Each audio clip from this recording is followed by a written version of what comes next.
Ito! Sali ako! The Trap.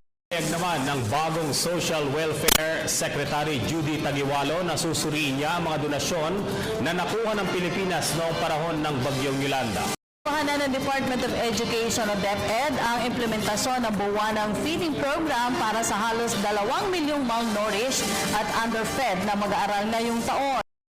Pinaunahan ng iba't ibang grupo ang pagsasagawa ng sympathy walk bilang paggunita sa kabayanihan ng 44 na miyembro.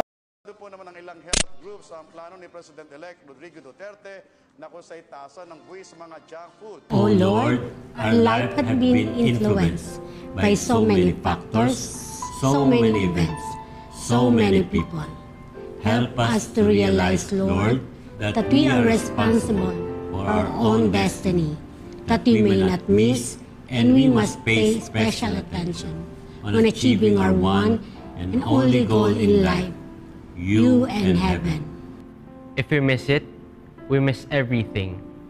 All our life, we allowed others to influence us. In all of these, we were not totally free.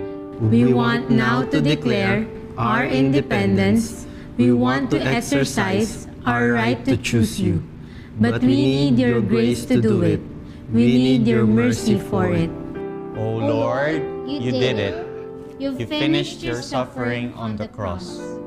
Faithful in life, faithful in death, taking the sins of the world upon your sinless shoulders, taking our sins so that we might receive your forgiveness and new life. All praise to you, O Lord God, for finishing the work of salvation, for saving us. Amen. Araw-araw pong tumutok sa Balitang Hali, Lunes hanggang Linggo, tuwing alas 12 in punto para sa mga balitang walang kinikilingan, walang pinoprotektahan. Walang kasinungalingan, serbisyong totoo lamang. Mula sa tahanan ng katotohanan, Mariz Umali po. At ako po si Jun Veneracion, kami inyong makasalo dito sa Balitang Hali.